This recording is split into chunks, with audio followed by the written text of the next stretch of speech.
খবর সবার? শহরের প্রত্যেকটা দিন কেমন ব্যস্ত দেখেছো? কি দ্রুত আর কষ্টের এই শহরের জীবন। চারদিকে শুধু উঁচু দালান কোঠা, আর মানুষজন যেন কাজের জন্য কেবল ছুটছে। কিন্তু তোমরা কি জানো একটা শহর সবচেয়ে ভয়ঙ্কর কোন দুর্যোগের মুখোমুখি হতে পারে? ভূমিকম্প। আর আজকে আমি শুনলাম টিচার ক্লাসকে নিয়ে কিভাবে ভূমিকম্পে নিরাপদ থাকা যায় সে বিষয়ে জানতে শিক্ষা সফরে যাবে। ওই তো সময় হয়ে গেছে, চলো চলো।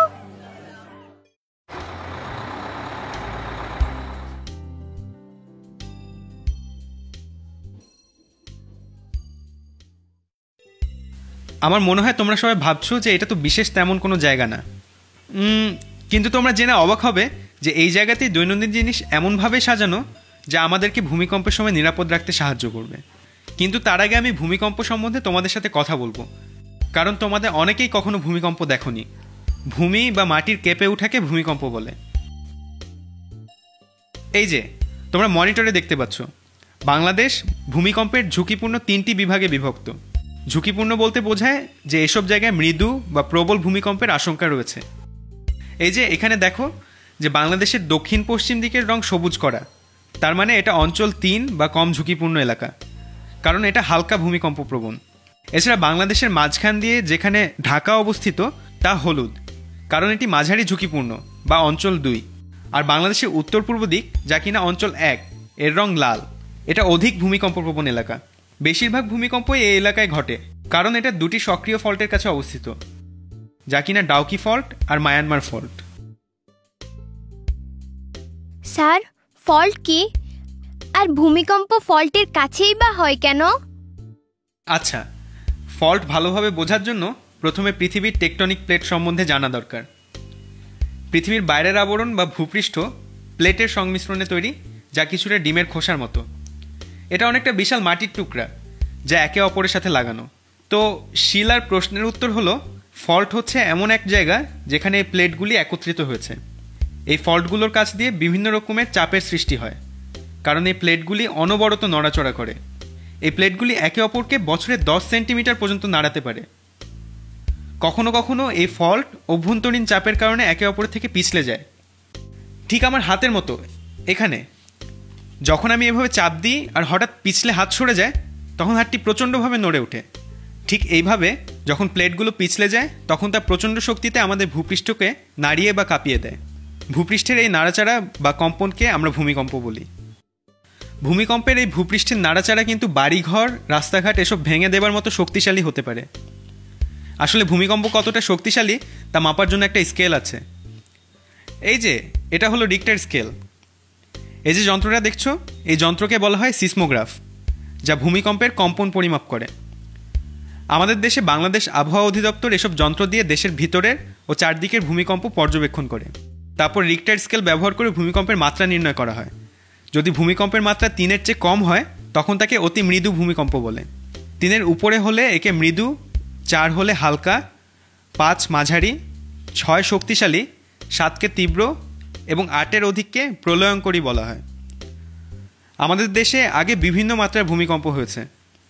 গত 150 বছরে বাংলাদেশে 60টি তীব্র ভূমিকম্প অনুভূত হয়েছে। হ্যাঁ, বড় ভূমিকম্প হলে তখন আমাদের কি হবে? আমরা কোথায় পালাবো? দুঃখের বিষয়, কখন যে পরবর্তী ভূমিকম্প হবে তা আমরা কখনোই বলতে পারি না। কিন্তু ভূমিকম্প যদি হয়, তাহলে প্রথমে যা করবে তা হলো নিজেকে শান্ত রাখবে, কারণ মাথা ঠান্ডা থাকলে তুমি নিজেকে যথাযথভাবে বাঁচাতে পারবে। দ্বিতীয়ত, তোমার মাথা হাত দিয়ে ঢেকে ফেলবে। তৃতীয়ত, মজবুত কিছু যেমন কোনো টেবিলের তলায় আশ্রয় নিবে। সবশেষে মনে রাখবে, কখনোই ভূমিকম্পের সময় লিফট ব্যবহার করবে না, আর তাড়াহুড়া করে বাড়ি থেকে বেরও হবে না, কারণ অতীতে বহু মানুষ তাড়াহুড়া করে বের হতে গিয়ে আহত হয়েছে। আমার মনে হয় আমি ওই অঞ্চল 3-এর উপকূলের কুঁড়ে ঘরে গিয়ে থাকবো, বিল্ডিংয়ে থাকবো না। সেটাই তো অনেক নিরাপদ। কথাটা ঠিক না বাদল। উপকূলে গিয়ে কুঁড়ে ঘরে থাকার অন্যরকম বিপদ আছে। তুমি উপকূলে চলে গেলেও সেখানে ভূমিকম্পের ফলে সৃষ্ট সুনামিতে আক্রান্ত হতে পারো। সুনামি কি? সুনামি হলো বিশাল সমুদ্রের ঢেউ, যা সমুদ্রের তলার পৃষ্ঠে ভূমিকম্পের ফলে সৃষ্টি হয়। এই ঢেউগুলো সাধারণ ঢেউয়ের চেয়ে অনেক বেশি বড় আর ধ্বংসাত্মক। এরকম ভূমিকম্প যখন ঘটে, তখন এত বিশাল ঢেউয়ের সৃষ্টি হয় যা কিনা একটা ছোট শহরকেও ভাসিয়ে নিতে পারে। এটা কিভাবে হয় স্যার? এই যে ছবিটা দেখো, দেখো কিভাবে পানির নিচে ভূমিকম্পের ফলে সুনামি সৃষ্টি হয়। দেখছো তো কিভাবে সমুদ্রের তলার প্লেটের নড়াচড়ার ফলে বিশাল ঢেউয়ের সৃষ্টি হয়। এই ঢেউ সমুদ্রের সাধারণ ঢেউ থেকে পুরো অন্যরকম, কারণ এটা অনেকটা পানির তৈরি একটা দেয়ালের মতন। আর এর উচ্চতা তীরে এসে অনেক বেড়ে যায়, কারণ সেখানে সমুদ্রের গভীরতা অনেক কম। সুনামির সময় তাহলে আমরা কি করে নিরাপদ থাকবো? সাধারণত ভূমিকম্প হওয়ার পর সুনামির ঢেউয়ে তীরে পৌঁছাতে সামান্য কিছুটা সময় লাগে। তখন সুনামির সংকেত দেওয়া হয়। যখন সুনামির সংকেত শুনবে সঙ্গে সঙ্গে উঁচু কোথাও চলে যাবে, আর তখন জরুরি সংবাদের দিকে খুব খেয়াল রাখবে। যাই হোক, যদি কখনো ভূমিকম্প হয় আশা করি এই কথাগুলো তোমাদের মনে থাকবে। ঠিক আছে তাহলে?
তিমুল, খুব খারাপ লাগছে তোমার এরকম একটা ঘটনা ঘটে গেল। যাক, আশা করি তুমি খুব তাড়াতাড়ি সুস্থ হয়ে উঠবে। স্কুলে দেখা হবে, ঠিক আছে? আমার ভুল হয়ে গেছে, আমি ভূমিকম্পর জিনিসগুলো খেয়াল করে শুনিনি।